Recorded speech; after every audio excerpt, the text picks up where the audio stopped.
Greetings and salutations, everybody. Welcome to the best damn movie-related show on the planet Earth, the John Campea Show, coming from right here in our quaint little studio. I'm, of course, your host, John Campea. I'm joined by our technical director, Jonathan Voico. Hello, everybody. Hollywood writer, director, producer, Robert Meyer Burnett. John, I keep saying, get over here, and I don't know why. It just kind of gets stuck in your head a little bit, doesn't it?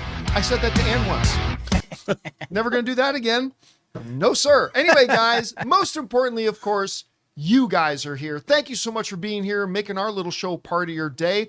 And we've got a lot of stuff to get to. But before we get into the stories we're going to talk about today, I want to do a little bit of housekeeping and remind all you guys that, once again, the movie meetups are coming. The movie meetup tour is getting back on the road again. We're heading out, not this week, but next week. We actually hit the road next week. And, of course, we are starting, on Sunday, May the 24th. We're going to be in Columbus, Ohio at the Marcus Crosswood Cinema for a 6:30 p.m. screening of Mandalorian. Then on Tuesday, May the 26th, we're going to be in the New York City area at the AMC Roosevelt 8. And we're going to be seeing The Mandalorian and Grogu at a 7:20 showing. The very next day, on Wednesday, May 27th, we're going to be in the Boston area at the AMC Braintree 10, seeing a 7:15 screening of Mandalorian. And then on Sunday, May 31st, we're going to be at the Toronto Cineplex Cinemas Queensway and VIP, but we don't have a time for that screening yet because the tickets haven't gone on sale for them yet, but I will keep you guys updated. Now, if you would like to participate in the movie meetups, here's how it works.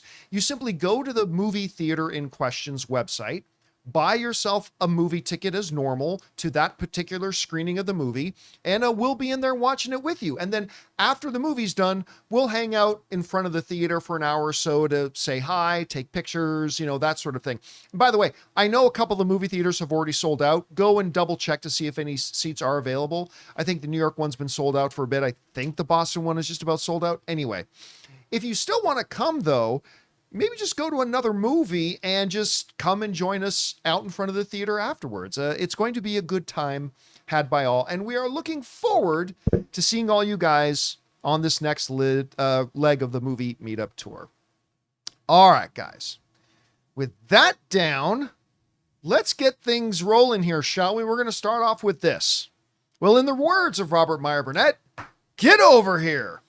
Because Mortal Kombat 2 opened up in theaters this past weekend. And as I said in my review, it was better than I thought it would be. And it was certainly an improvement over the last one. I mean, am I going to go back and watch it multiple times? Probably not. Going to be in the discussion of the top 10 best films of the movie? Absolutely not. But was it dumb fun? Yes. Did it capture the things the first one failed to capture? Absolutely. And I ended up having a good time. Well, it seems like a lot of people thought this one would be better, because the box office numbers are in, and Mortal Kombat has made significantly more money than the last one, both in opening weekend and after just one weekend, it's 3/4 of the way to beating the complete worldwide total of the last one. Let's take a look at these numbers here. Mortal Kombat 2 just had a $40 million opening weekend. Now you compare that to the opening weekend of the original Mortal Kombat movie, that had $23 million. This nearly doubled it, which is impressive. But what's more impressive is Mortal Kombat's 2 worldwide number right now is $63 million. The whole theatrical run of the original film from 2001 made 84.4. This thing's only got $21 more million to go, and it just had its opening weekend. Now, this movie is not going to become a $250 million film by any stretch, but it's going to do what it set out to do, which is to completely surpass the original one, which, you know what, it deserves. It surpassed the original one in terms of quality. It surpassed the original one in terms of fun, and it only is right, Rob, I will say right, that it surpasses the original in its box office total. Now, look, this is great. Let's make no mistake. This is still not numbers to write home about. I mean, heaven forbid if a Star Wars movie opened to $40 million. It'd be. We're going to find out. It would be the dark, cancerous corner of the webs doing nothing but 50 videos about it. Understandably so. But anyway, here we are. Rob, you had to look at these numbers. I think, honestly, what you want to do is go up. You want to improve. I think the quality improved and the results have improved. I think they need to be happy with this. You see these numbers. Are you surprised with them at all? What does it say to you? Well, I saw Mortal Kombat 2 in IMAX. You saw it on Friday. I saw it on Friday. After we did the last show. I saw that and Sheep Detectives. Hell of a double feature. Sheep Detectives. Loved that movie. It's my favorite movie of the year so far. Even more than Project Hail Mary. Wow. Really is. Those are the same top two for me, but Project Hail Mary is still my favorite. I was next one is blown Sheep away Detectives. by Sheep Detectives. But that said, about 40 minutes into Mortal Kombat 2, I realized this is incomprehensible.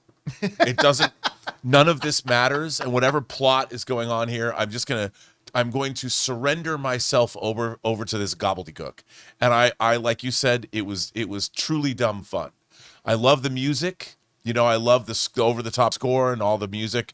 When the Scorpions kicked in, I thought about my compatriot Dieter Bastian in Germany, because he starts every YouTube show with "Greetings, imagination connoisseurs," and "I'm going to rock you like a hurricane," and they certainly did. But these numbers, you know, the people in the theater had a good time. People were loving it. Everybody there. We saw it. I saw it at 4:00 in the afternoon. People thought that. I think that everybody there knew the games inside and out, all the lore and all the characters that were introduced. People were delighted by it.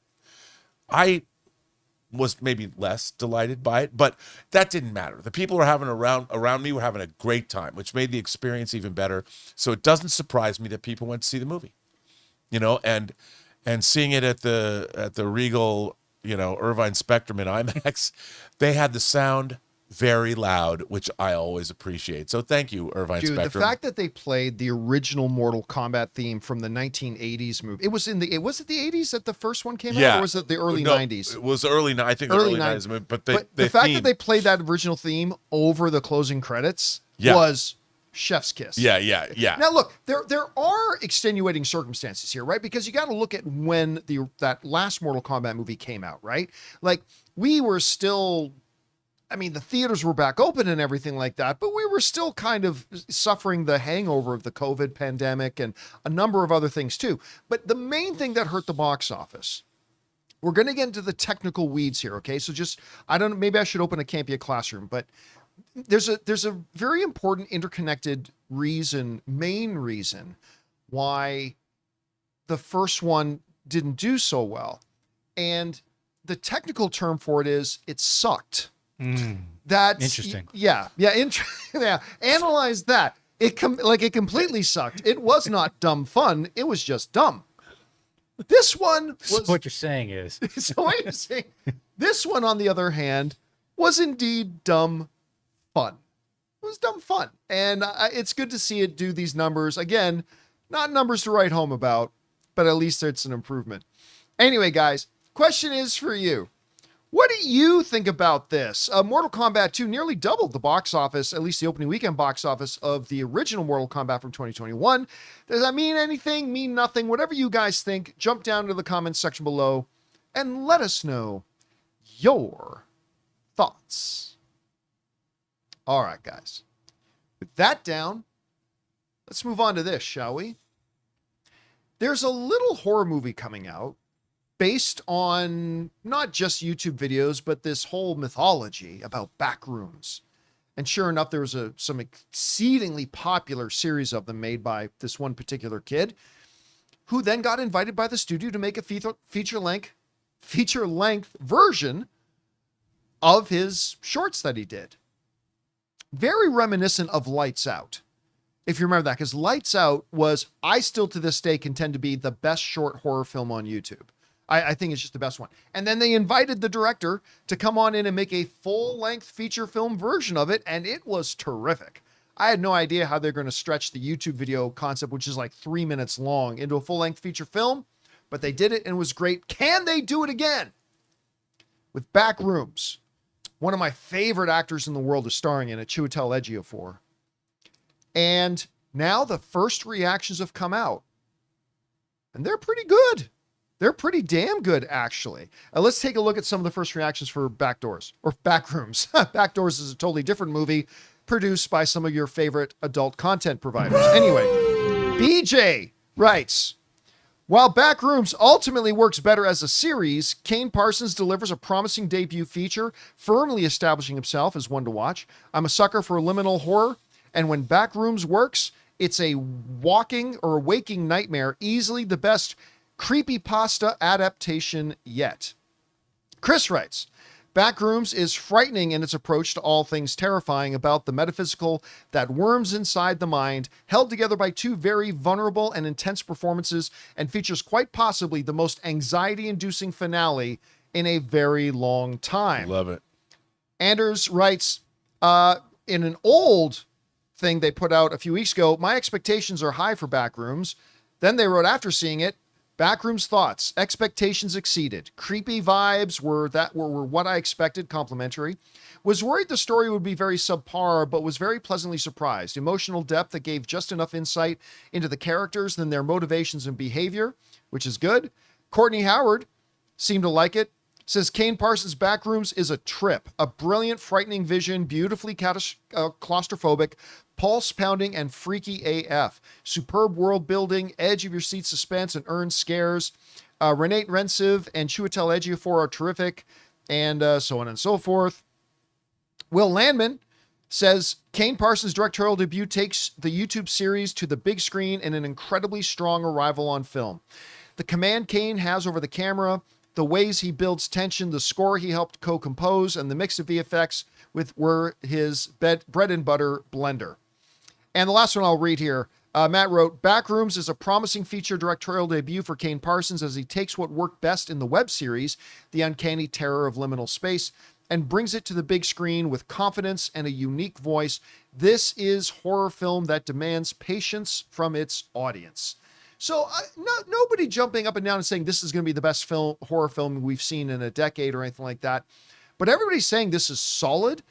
Like, look, I often say about comedies and horror are very much kissing cousins, and they're very unique in the movie space because in a normal movie, you want to get many things right. In a comedy, you can do almost everything wrong. Like everything wrong. Terrible character development, stupid story. But if you make the audience laugh, it works. All is forgiven. Horror is kind of the same thing. You can do almost everything wrong in horror, but if you legitimately creep the audience out, it's all else is forgiven. And this sounds like it does have good performances. It sounds like this is a director that actually has command over their project. And it sounds like it legitimately does creep you out. I'm looking forward to seeing this thing. Anyway, Rob, you hear about the first reactions for Backrooms. Are you surprised by anything you're hearing? And where's your anticipation level like for it? Well, I'm very interested in all of these YouTube talents or people that were doing things on social media that are now transitioning over to filmmaking. The Philippou brothers who did Talk to Me and Bring Her Back. We've got this film that came out, Markiplier with Iron Lung, which came out earlier this year. I really love this series because one of the things about Backrooms that I really love is kind of like Stanley Kubrick's The Shining. Most of The Shining takes place in brightly lit environments in the Overlook Hotel.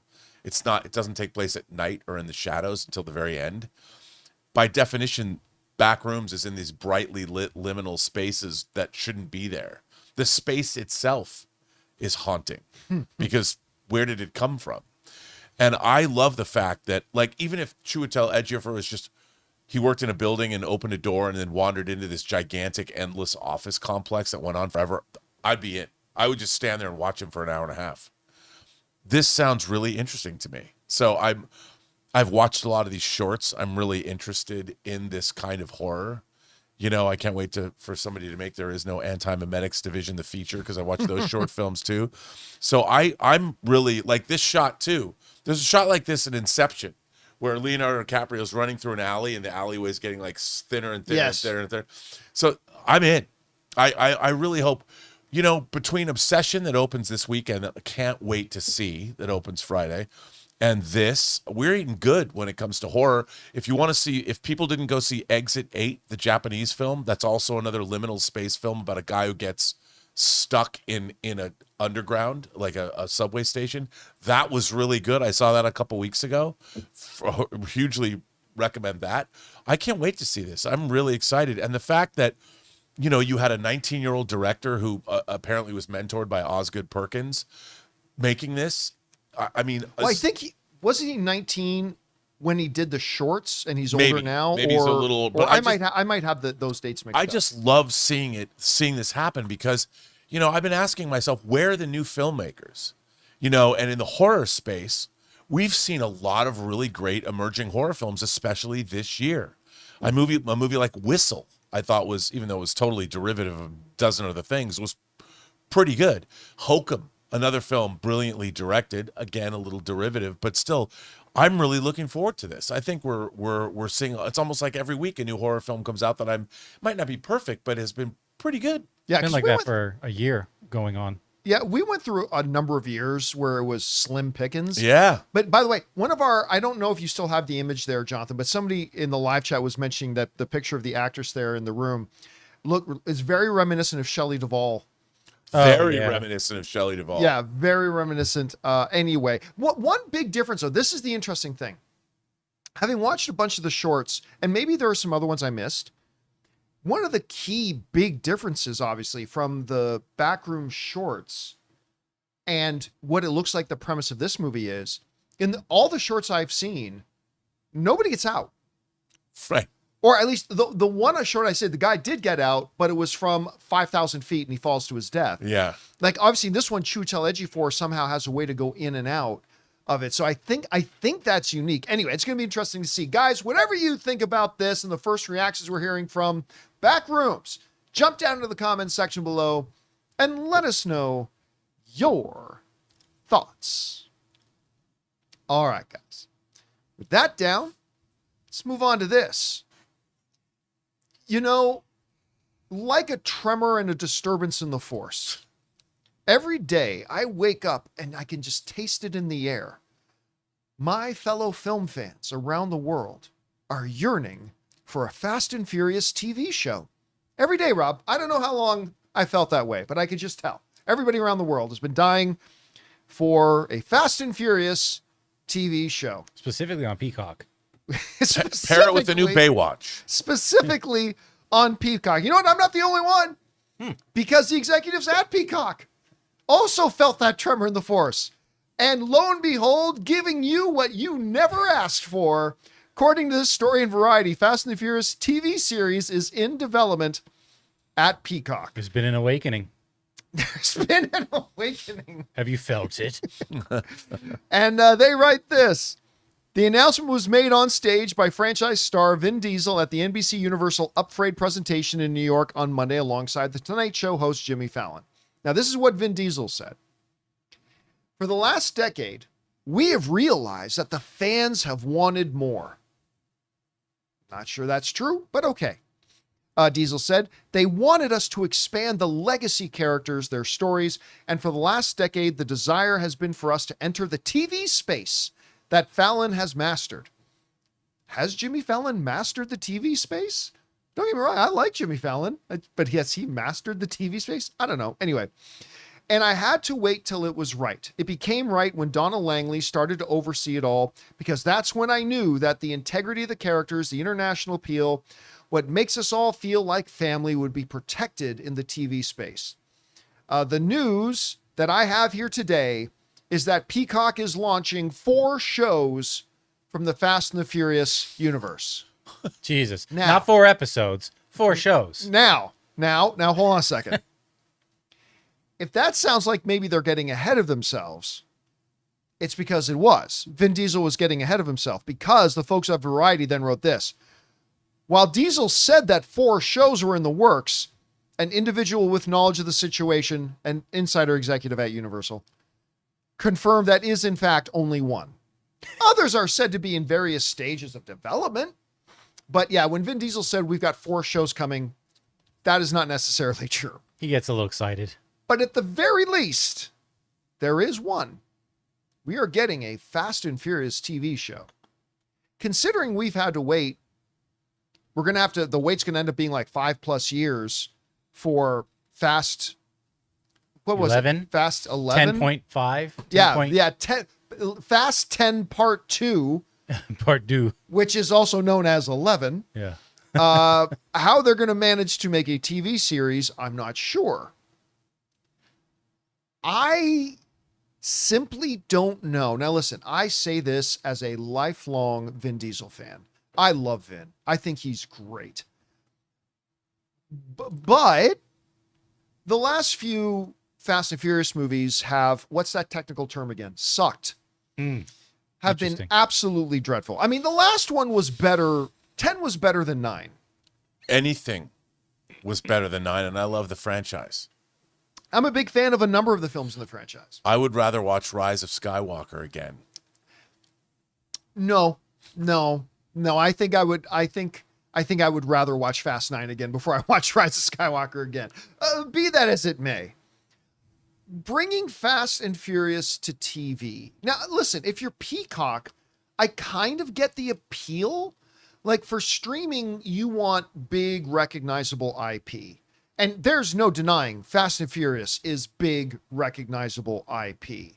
So there's no doubt about that. So I kind of get the appeal, but does this IP work on television? What kind of massive stunts are you going to, because let's face it, everybody goes to watch the cars. So what are they going to do? Look, there have certainly been other television shows that have gotten made. You guys who've watched my show for a long period of time know this is true. There have been other shows that have been announced that I thought, that sounds like a dumb idea. And then I get totally won over by them.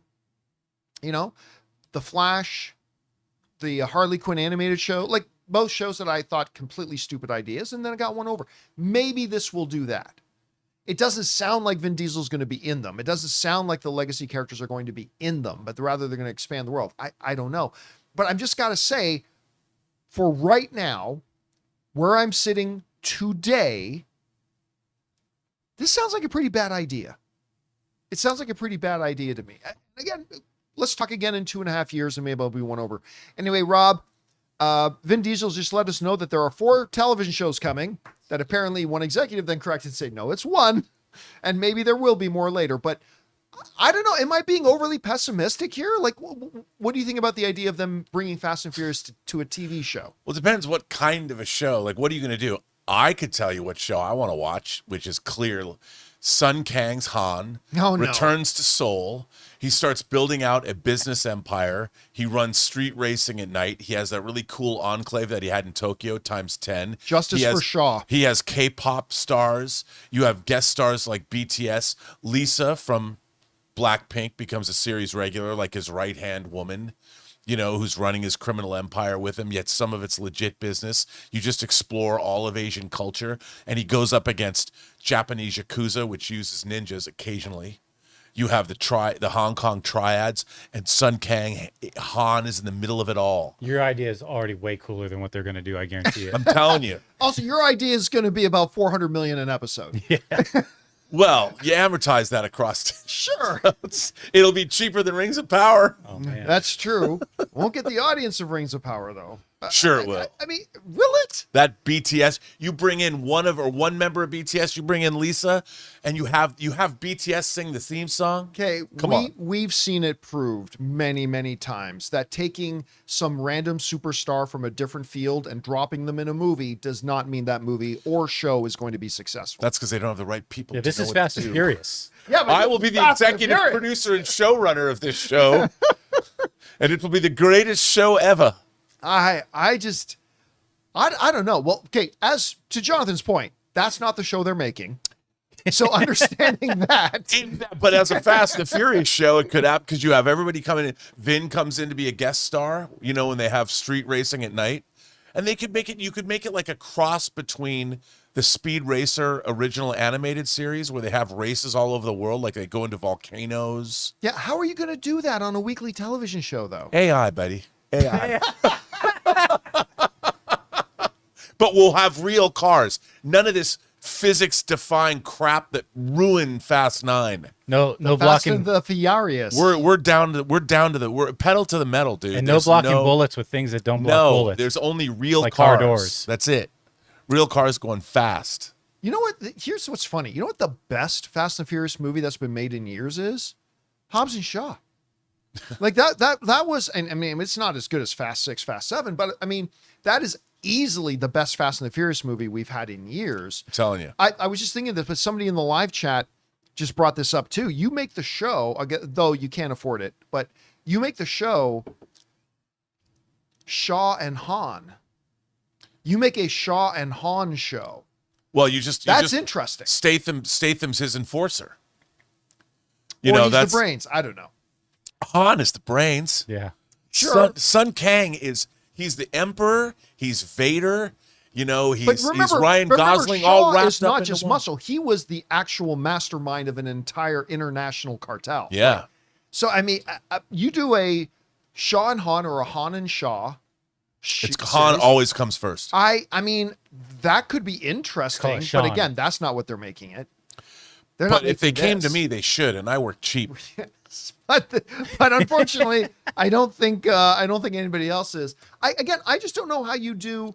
If you're going to put the Fast and Furious label on it, you got to have big, intense car action, and I just don't know how they do that as just an 8-part series.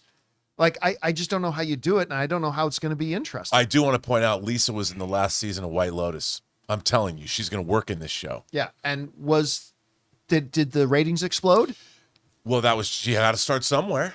I'm just saying. Hey, This is going to be a She's doing a residency in Vegas. I'm going to go. Taylor pitch Swift was in Cats. I'm going to go pitch it to her. Oh, that's true. This thing's going to be led by Gal Gadot. Well, you bring her back too. That's sure to make it a box office bonanza. But they're a couple. They're Korea's power couple. By the way, side note, Side piece. have you seen that woman on Instagram who does the Gal Gadot Oh my God. impersonations? Yes. Here's the funny thing. Her acting is better than Gal's. Yeah. It's actually, I don't know if you guys know who we're talking. I know, Jonathan, I know you know what it is. Yeah. She can do no wrong. I forget the name of the thing. I'll try to find Yeah, it. see if you can find the name, because this woman does she's just I think her whole Instagram account is just her doing Gal Gadot. And it's one of the actual funniest things I've ever seen because it's so bang on. Oh, yeah. Carissa Bazanakis. Can you bring her channel up on screen for a Yeah, let me second? If you're able, I don't know if you're able to do that, but if you can, try bringing it up. Sure. You got to go check it out. It's even if you, sure, she's so good. This woman is so good. Even if you're a big fan of Gal Gadot's, I think you'll get a kick out of this. I think you really, really should absolutely go and check her out. She honors Gal. What's that? She honors. This is respect. Yes. I guess imitation is the ultimate form of flattery. You should check her. She is absolutely hilarious. Anyway, Well, Gal's a mother of 4. So bottom line, you think this is a good idea to make this show? If they make the Han show, yes, I do. Let's Yeah, assume he it's is, not yes, the I Han do. show. Let's assume it's not the Han show and we don't know what it's going to be. You know what? It could be good. This could be anything what could MASH be. was to the movie. It could end up being the longest running sitcom of all. One never knows. All right, guys. Question is for you. What do you think about this? Are you one of the dozens of people that have been wanting a Fast and Furious TV show? I don't know. Whatever you guys think about this, jump down into the comment section below and let us know your thoughts. My idea is good. All right, guys. With that down, let's move on to this, shall we? I've been telling you guys for a while, Devil Wears Prada 2, while it is not designed for me, I said designed, it is not designed for me or anybody in this room, or maybe even a lot of you guys watching, but it was going to be big. And it just had its second weekend. And its second weekend. Now, normally you want to see between a 50 and 60% drop. A lot of people were saying that, oh yeah, it had a big opening weekend. And it did. Big opening weekend. A lot of people say it's going to have like a 70% drop weekend too. Friday kind of scared me. Well, because a lot of people want to run out and Yeah. go see Mortal Kombat, Yeah. which made $40 million. Because that's the same audience.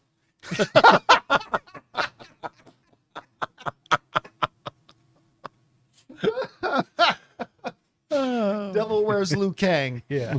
Yeah, totally same. I mean, it's practically Barbenheimer. Well, I mean, to be fair, the costumes did look like the Met Gala. Oh, Oh, yeah, God, for they sure. did. For sure. So this movie that it only took a 44% drop. 44% drop. And take a look at this. After just 9 days, The Devil Wears Prada 2 has passed the entire worldwide global box office of the original film. The original film ended up making $326.5 million. Devil Wears Prada 2, after just its second weekend, not second week, second weekend, is already at $433.2 million. Comparatively, we were talking just earlier in the show about how Mortal Kombat 2 had a really good, for what it is, had a really good opening weekend.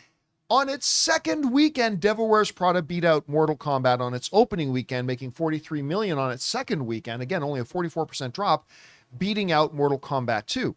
But here's the big thing. Everybody's known that Michael was going to be a huge film. Devil Wears Prada 2 is outpacing Michael. Man.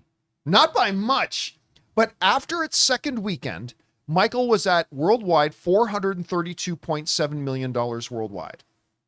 The Devil Wears Prada, after the same number of days, is ahead of it by $500,000. Yeah. $433.2 million. Now, again, neither of these, either Mortal Kombat beating out the original or beating out Mortal Kombat 2 in its opening weekend is not a huge thing. Michael is not a $2 billion film, but still, I think this just kind of goes to point again about how so many people slept on this movie. So many people slept on how big this movie would be. Because, Rob, I still remember the narrative, like when they announced it, even a lot of our own viewers writing in, nobody cares about Devil Wears Prada. No one's going to see it. It's going to flop.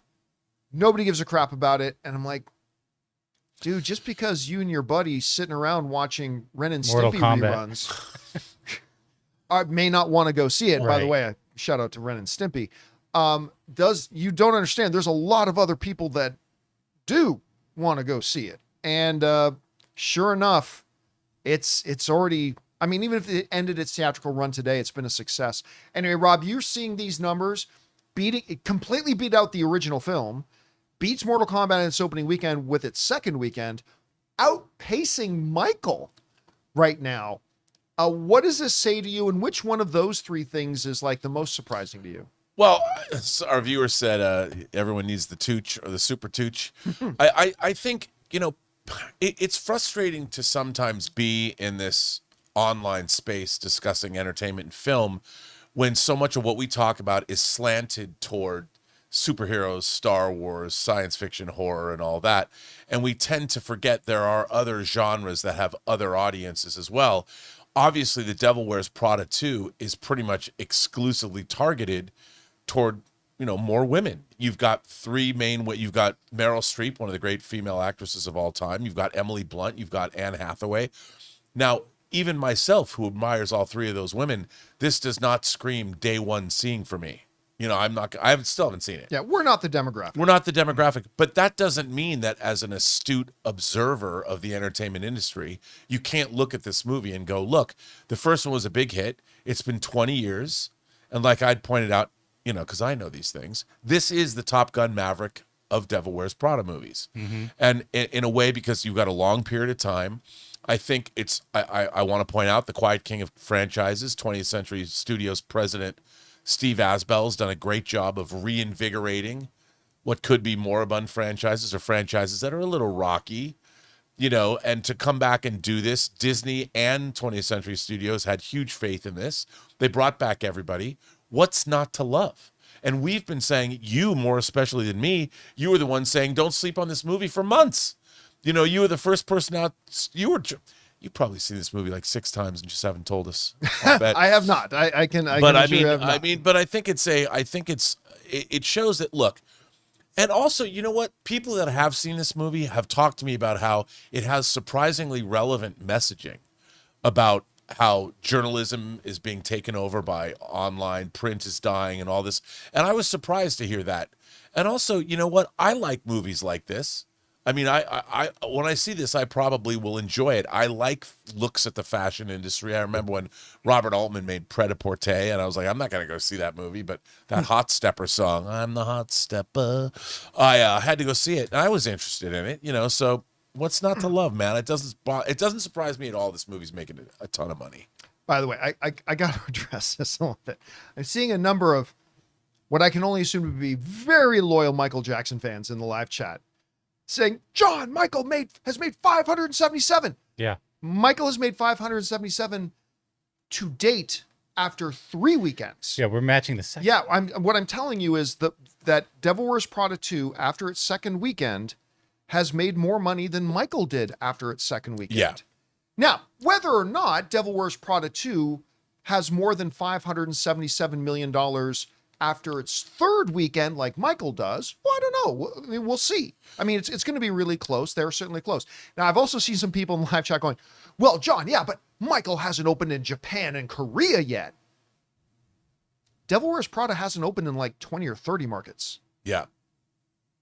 Well, I'm not saying those are going to make the difference. And by the way, Japan and Korea are not the massive needle movers at the box office. I mean, it's not China. It's not the U.S. market. I mean, people are talking as if when Michael opens Japan and Korea, it's going to add another $500 million to the box office. It will not. And I'm saying this is somebody who likes the Michael movie. I enjoy it. But I'm just saying, yeah, but also keep it all in context. Other than the fact that they're both movies, they have nothing to do with each other. Yes. And what's really interesting about Michael is look at the music charts now.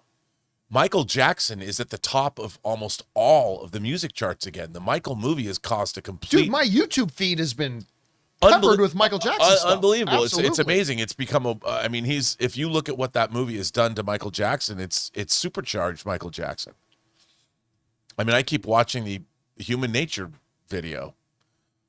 I keep going back to my favorite Michael Jackson song. I keep watching the black and white video. Oh, it's That's my favorite. I've even been watching different versions of black and white, like several different live performances he had. I just love that song. It's so cool. Anyway, guys, question is for you.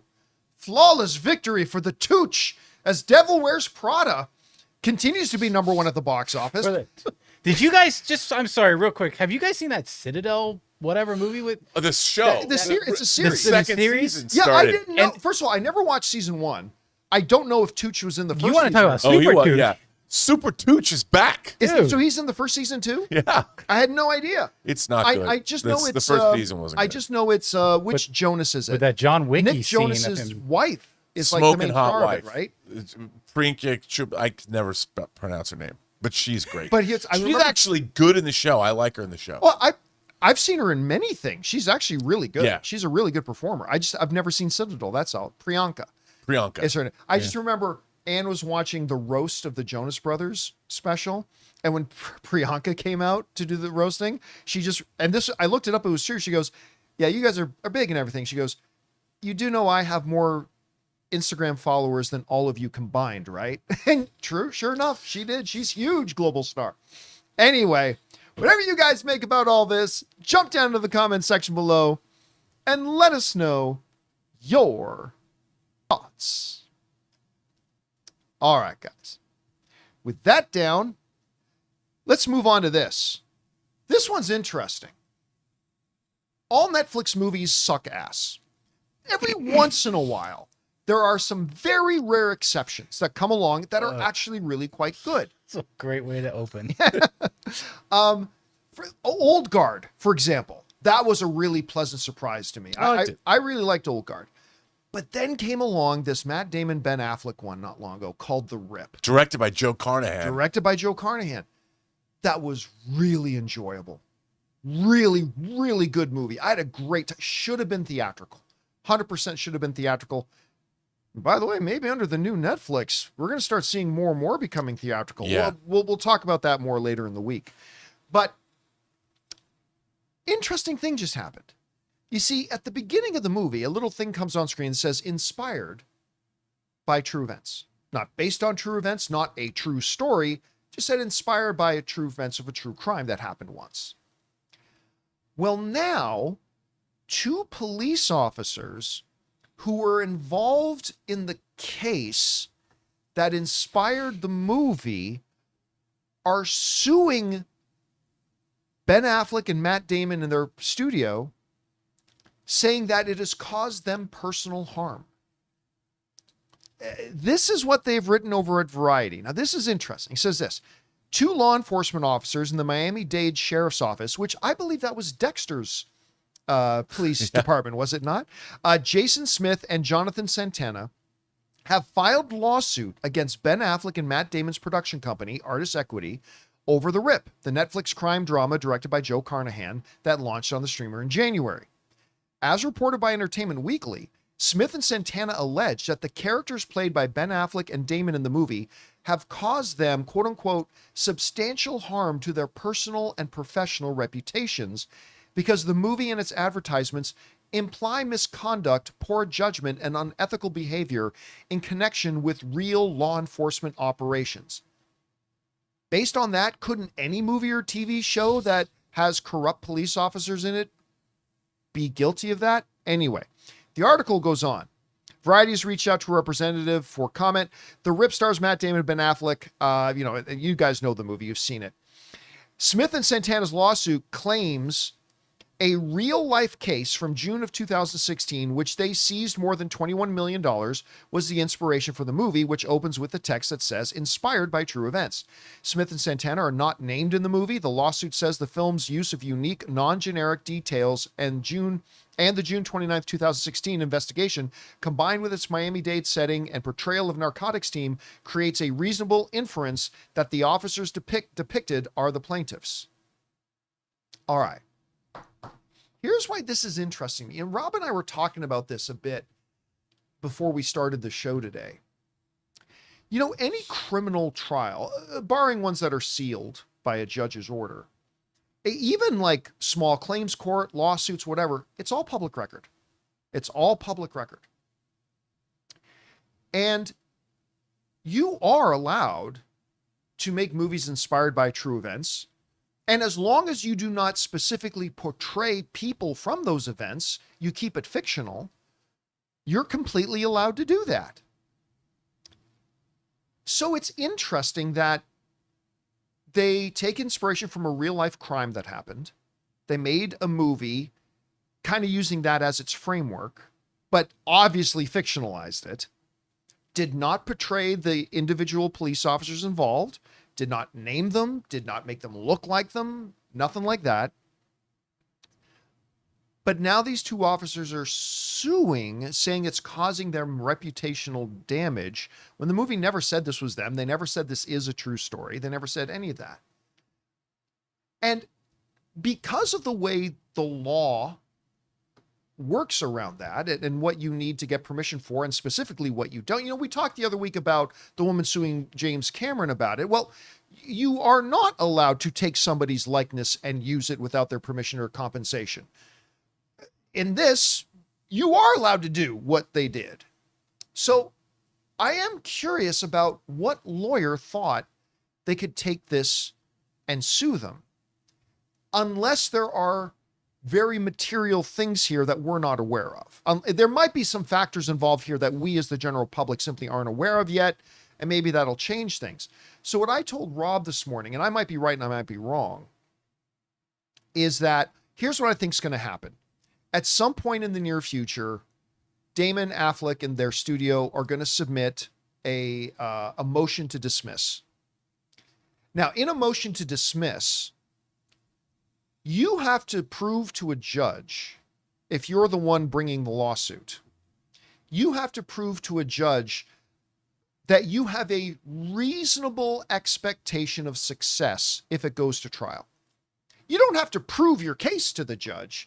You just have to show that you think there is a reasonable chance that you will win the case if it goes to trial. And if a judge determines this has no chance of winning, they can grant the motion to dismiss and it's done. And that's what I think is going to happen here, based on the limited information we have. And if it does not get dismissed in a motion to dismiss, I think it'll probably get settled pretty quickly and thrown out. But again, Rob, all I can assume here is that there must be some significant pieces of information here that we're not getting, because simply making a movie, a fictional movie that's inspired by a real life crime, well, I mean, that's completely covered. You're totally allowed to do that. So we might be missing something. Anyway, you heard about this case. You read through the article. What do you make of it? Well, like you pointed out, it's odd, and look, I think that there's a lot of people that they're opportunistic in instances like this. I mean, these cops are claiming that there's somehow, you have to prove damages. You have to prove that there's some kind of distress happening here. And, you know, if this took place in 2016, this movie isn't even a period piece. It takes place now, you know, and the idea that you're inspired by actual bad events, bad guys. I mean, I'll bet they even borrowed, this probably wasn't the only time. I mean, obviously there's a lot of money involved, but dealing with the cartels, half of the episodes of Miami Vice, you know, are dealing with this kind of stuff. Or the upcoming Miami Vice. Yeah, the upcoming Miami Vice 85.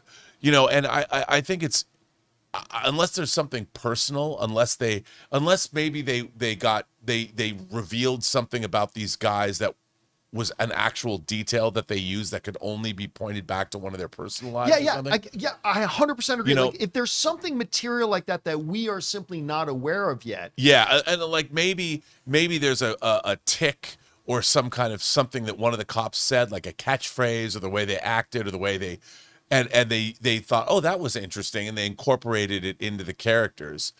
But here's another thing. The real question is, does anybody who watched this movie, do they believe that the two cops that are now suing Artists Equity, does anyone believe that this movie's about those two guys? I never even pondered the possibility of it until this came up. Right. And so that's the real question. You know, you have to prove, if you are saying that there are personal damages, you have to be able to prove that. That's how a judge or a jury will award you a win. You have to prove it. And you can just say, and look, anybody can sue anybody for anything if that's what they want to do. But you then have to prove it in court. And that's not hard. I mean, that's not easy to do. How have they been damaged by this? If anything, they can point to, look at this movie that got made by Ben Affleck and Matt Damon. Those guys are playing us. Well, you have to do two things. This is where it gets extra complicated. First of all, you have to prove that the person you're suing was doing something against the law. Yeah, right. That's the first thing you got to prove, which I don't even think it gets by that test. Secondly, you have to prove that by doing what they did, they caused you material harm. Right. Both of those are going to be challenging here because their statements here are saying that, well, I think it's the Matt Damon character at the end murders the guy. Well, now you just publicly called me a murderer. Right. Did they? Again, I want to leave a lot of room here that there very well could be, like Rob was making up some scenarios, but he could be right. Like maybe there are some big details here that we just don't know about publicly. Like maybe they got pictures of the actual cops and designed the actual costumes of Matt Damon and Ben Affleck based on his real life wardrobe. And they used his real nickname and they used his actual model of car that he drove. And I don't know. I don't think they would have done that, but I don't know. Maybe that stuff's there too. Other than that, I just don't see how this goes before any judge. Remember, 2 points you got to show that they were doing something they shouldn't be doing, and then show that doing something they shouldn't have been doing caused you harm. Once the studio brings a motion to dismiss, and they will bring that motion, I don't know if it'll be next month or in 4 months, whatever, but it'll happen. I just don't see how any judge looks at these plaintiffs and says, yeah, you have a reasonable expectation that you might win this when it goes to court. I just don't see it happening. No, and the thing that really bothers me about this is Ben Affleck and Matt Damon, their company, and what they are trying to do in terms of paying crew out. Artists Equity has a really great way of making movies, you know, and they made Air about Michael Jordan and the Air Jordan. I love that movie, by the way. I love that film. That speech that Matt Damon gives is an all-timer. And then, you know, they're making this film. I think this is a really great company that they've created. And they're going to be forced. I mean, when somebody sues you, you have to lawyer up. If you don't respond and they win, you would get a judgment that you're going to have to pay. So I've been involved in lawsuits, and you end up spending tens of thousands of dollars that you have to come up with. And it costs money for people that I see this lawsuit. If it has no merit, there's still tens of thousands of dollars that are going to be needlessly spent, and you're never going to recoup that money. that money could be used in better places. And that's what I object to with things like this, unless there is something we don't know about, that there is a legitimate concern here, which there could very well be that we don't know. So again, leaving room for what Rob just said, that there could be some significantly material things here that we are not aware of that might completely change our perspectives if we knew it. Barring that, this one seems pretty weird to me. I don't know. Anyway, guys, question is for you. What do you think about this? Whatever your thoughts are, jump down to the comment section below and let us know your thoughts. All right, guys. With that down, let's move on to this. Do you want to also hear from any sponsors? Oh, that's a really good idea. We should probably take a second here before rolling into our final topic of the day to hear from a couple of sponsors of today's episode of the John Campea Show, our friends at Hims and BetterHelp. Guys, we want to take a second and thank a sponsor of today's video, Hims. You know, one of the hardest things about trying to lose weight is just figuring out what actually works, because we've seen them all. There are a million trends, diets, and gimmicks out there, and honestly, it can get overwhelming. And that's why weight loss by Hims really stands out. Hims now offers access to an affordable range of FDA-approved GLP-1 medications, including the Wegovy pill at its lowest price ever, and the Wegovy pen. With Wegovy at Hims, lose up to 20% or more of your body weight when combined with diet and exercise. It helps you regulate your appetite and eat less, so success is within reach. Plus, Wegovy is the first ever and only GLP-1 available in a pill for weight loss, so there are no needles needed. And the process is extremely convenient. Everything happens online. You connect with a licensed provider who determines if treatment is right for you, and if prescribed, your medication gets delivered right to your door. No insurance necessary. Ready to reach your goals? Visit hims.com/Campea to get a personalized, affordable plan that gets you. That's HIMS.com/Campea. hims.com/Campea. Based on advertised cash price for 30-day supply of medication only. Membership required, fee not included, and billed separately. Weight loss by Hims is not available in all 50 states. Wegovy is the registered trademark of Novo Nordisk A.S. To get started and learn more, including important safety information, Wegovy clinical study information, and restrictions, visit hims.com. Guys, we want to take a second to thank a sponsor of today's video, BetterHelp. You know, guys, May is Mental Health Awareness Month, and I think it's a really important reminder that no matter what's going on in our lives, we don't have to go through it alone. And honestly, I think a lot of us carry around stress, anxiety, pressure, or uncertainty without ever really talking about it. Whether it's work, family, finances, or just trying to keep up with life, sometimes it can feel overwhelming. You guys know that one of the things I've learned is that nobody has all the answers on their own. Sometimes just having someone to talk to, someone who can listen and help you sort through what's on your mind, can make a huge difference. And therapy can be a really valuable tool for that. BetterHelp has over 30,000 licensed therapists and has helped more than 6 million people worldwide. They'll match you with a therapist based on a short questionnaire, and if you ever feel like it's not the right fit, you can switch to another therapist at any time. You don't have to be on this journey alone. Find support and have someone with you in therapy. Sign up and get 10% off at betterhelp.com/Campea. That's better, HELP.com/Campea. And thank you to our friends at Hims and BetterHelp for sponsoring today's episode of the John Campea Show. All right, guys. With that down, let's move on to this. Apparently, James Gunn and Peter Safran's DC is working on a, get this, Deathstroke and Bane movie. Now, we have heard about this before, but the whispers of it kind of came and they went like a fart in the wind. But make no mistake, it actually now looks like it is what they want to do. They are putting it together. And according to Deadline now, it looks like they may have found the director that they want for the film. Deadline wrote the following. Exclusive. We are hearing that Greg Mottola, who is already in the DC Studios family, having directed several episodes of Peacemaker, is a frontrunner to potentially direct the untitled Deathstroke and Bane feature film. There are others in the mix. Triple note that it's still very early days on the project. A script hasn't been officially greenlit yet, and no contracts have been prepared as the project remains in development. A word of a Deathstroke and Bane movie began in September of 2024 under the James Gunn and Peter Safran-led DC Studios. The initial screenplay reportedly was penned by Matthew Orton, who wrote for the Marvel Studios Disney Plus series Moon Knight. If Mottola ends up being the choice, Orton would likely do the rewrite for him. Now, he directed Superbad, which I know for a lot of film fans is in like their top 10 favorite comedies ever. He also wrote Adventureland, which was really popular with a lot. I wasn't the biggest fan of Adventureland, I got to admit myself, but almost everybody else I know completely loved it. And he's done stuff like that. Interesting choice.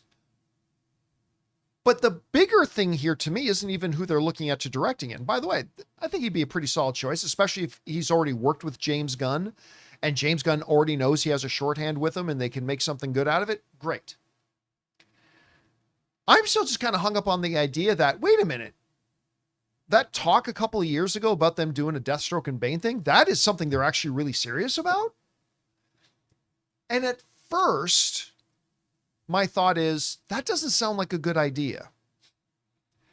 But then I thought about how quickly I would run to my television or run to a movie theater if I found out a Deathstroke and Bane movie was playing, and how fast I would go see it, especially if you cast it right.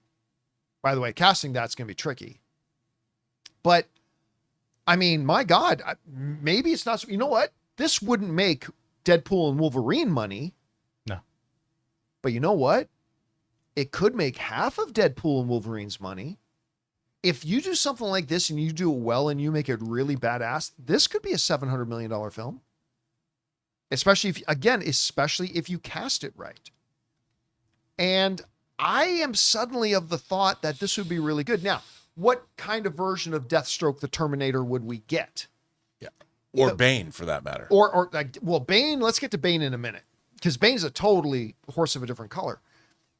So, we never got our Joe Manganiello Deathstroke, which I think he would have been so good in it. He would have been so good in that role. But you know what the best Deathstroke we've ever actually had? From Arrow. Yeah. Manu Bennett. Yeah. Manu Bennett was a fabulous Deathstroke. He was great. He was one of the best things that show ever did. I still remember Manu was actually my guest one year on my Masters of the Web panel. And it was funny because he was also the White Orc in the Hobbit films, and he had that one fantasy series on Netflix. Oh, that I'm forgetting. Guys in the live chat, if you remember the name of that fantasy series that's based on the fantasy books, throw it in the live chat because I'm forgetting what it was. But it was really kind of funny because Manu had agreed to come and be on, that's it, the Shannara Chronicles. That was it, is what he was in. So I really like him a lot. So he had agreed to come and be the special guest panel. This is while he was on Arrow. He'd agreed to come and be a panelist on my Masters of the Web panel at Comic-Con. And I think it was like 2 days before, he reaches out to me and says, I totally booked to come and I completely forgot to get a hotel. Do you have any rooms that I can buy off you? Like that and I said, well, no, but I think we got space at our place if you want to come just stay with us. He said, sure. So sure enough, the night before, I went down to the train station, picked him up, and he came and crashed at our place in San Diego for the night. And I had a blast. I had a blast hanging out with him for the day. He was wonderful. But anyway, I wouldn't be upset, not if he was the same Deathstroke from Arrow, but I wouldn't be upset if they went out and got Manu Bennett to come in and play it either. Again, it's probably going to be a complete new person. Again, though, we never did get Joe's version of it, which would have been pretty amazing. And then you move on to Bane. I mean, what do you do with Bane? I mean, you can't do a comic accurate version of Bane. That's just not possible. You can't do Bane that's comic accurate. Just can't. The closest you can get is what Tom Hardy did in The Dark Knight Returns, or The Dark Knight Rises, I should say. I think that's as best as you can do. But you need to get somebody who's hella big, but more importantly than that, who's really big and is a remarkable actor. If you're going to get somebody to play Bane, you just want him to be some hulking stupid thing. Like, you want to make him actually the brilliant master. You got to get somebody who can really act, which is why it works so well with Tom Hardy. So I don't know, but I got to tell you, Rob, why do this movie to, okay, now I really want to see this movie. By the way, not a bad choice for the director. Wouldn't have been my top choice. Probably if you asked me to put together a total theoretical list of who could possibly direct it, probably not a name that I would have put down. But now that I hear it, it's actually not bad. Anyway, Rob, what are you taking away from this whole story?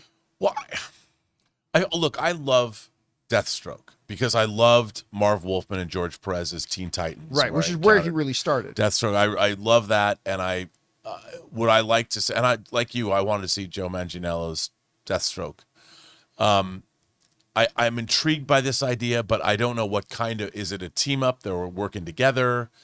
I mean, at first glance, I'm not that excited about this, other than the fact I'd get to see Deathstroke on screen in a movie, but it's intriguing. I feel like, I do feel like, though, this is yet another side story of the larger DC universe where I'm much more interested in seeing, to be honest, where's our Batman movie? You know, I think it's neat, but we're getting a Clayface film, and now we're getting a Deathstroke Bane movie. And Clayface looks like a banger, so I can't complain. But I'm more interested in seeing characters that are more front and center to see what they're doing with those. But on the other hand, you know, they say they're not going to move forward without great scripts. So if there's a great script for this movie, then I want to see it. Because I'm like, I'll watch that movie if there's a great script. And speaking of Greg Mottola, I do believe, I don't know if it's just in development, but they did announce a new Superbad movie today. They did? Yeah, I think it was in Deadline. I missed it. They're bringing back everybody. They're bringing back Jonah Hill and Christopher Mintz-Plasse and Michael Cera. And Michael Cera. Wow, Christopher Mintz-Plasse, who was just in The Boys, by the way. Also a guest of mine at Comic-Con for my Master of the Web, Christopher Mintz-Plasse. He was a good kid. It all comes full circle. Somebody was just mentioning Carl Urban for Deathstroke and Reacher. Alan Ritchson. Alan Ritchson for Bane. I'd watch that. You know what? Alan Ritchson for Bane. That's not a bad one.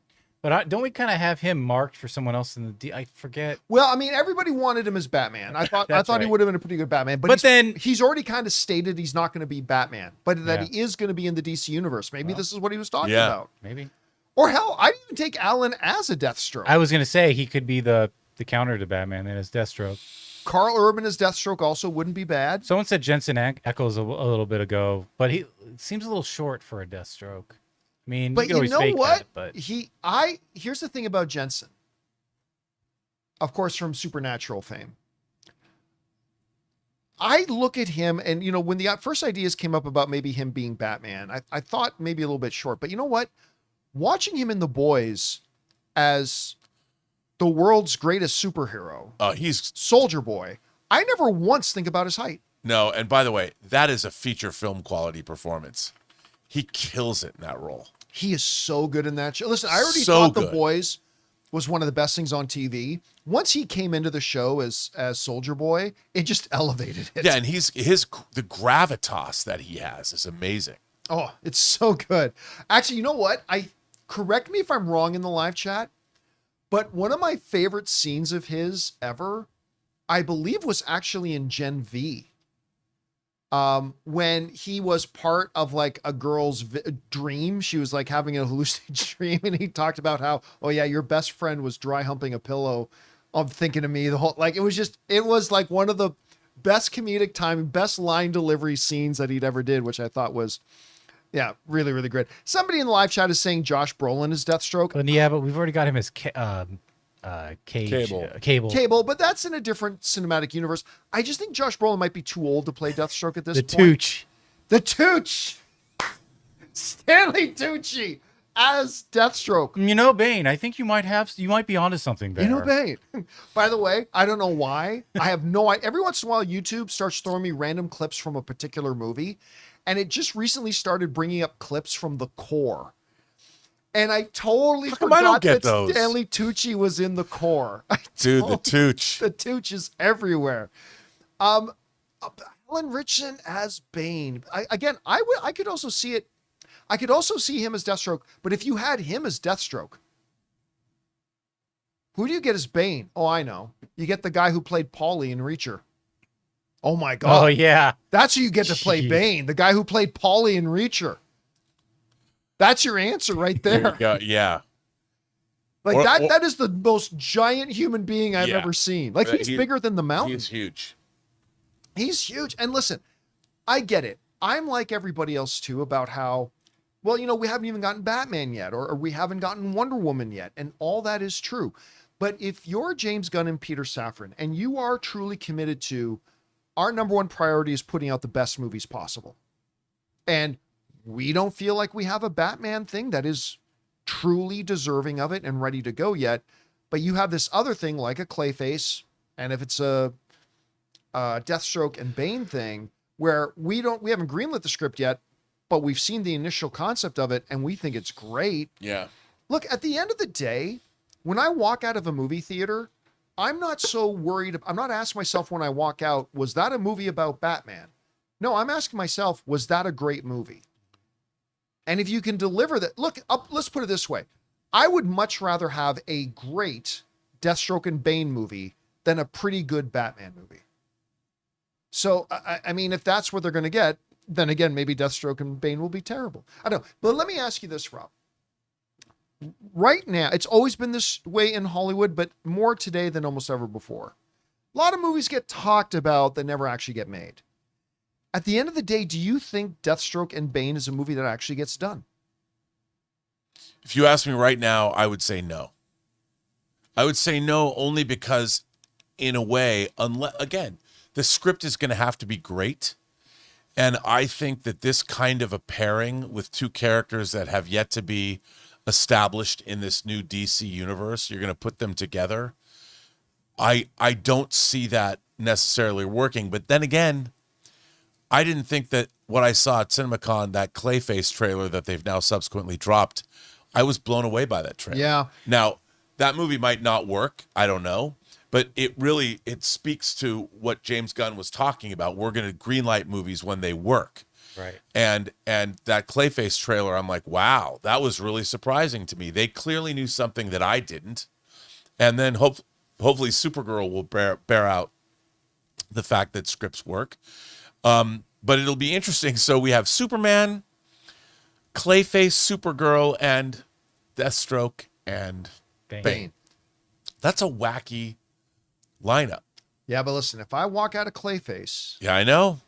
super happy, then again, that's all I care about at the end of the day is give me great movies. And I mean, again, my thoughts on you haven't established these characters first thing. Well, they never established Tango and Cash before they made Tango that's true. and Cash. That's true. That's what this is. If this is the Tango and Cash of the DC universe, or Butch Cassidy and the Sundance Kid of the There DC you go. universe, bring it on. Anyway, guys, question is for you. What do you think about this? And not only does it look like this Deathstroke and Bane project is still alive, according to Deadline, it looks like they might starting to be circle on who their director would be. What do you think about this whole thing? Whatever your thoughts are, jump down into the comment section below and leave your thoughts there. And all right, guys, that will do it for today's installment of the John Campea Show. Thank you so much for being here, guys, especially to all of you who are watching the show live with us. There's several thousand of you guys in here watching right now. Thank you so much for taking time out of your day to join us. And of course, thank you to all of you guys who are watching the show later in the day after the fact as well. We hope that you'll come back and join us again tomorrow for the next installment of the show. In the meantime, I want to thank our technical director, Jonathan Voico. See you guys later. Writer, director, producer, Robert Meyer Burnett. Anyone at Universal, the Han Fast and the Furious series, call me. My name is John Campea, guys. Wait until next time.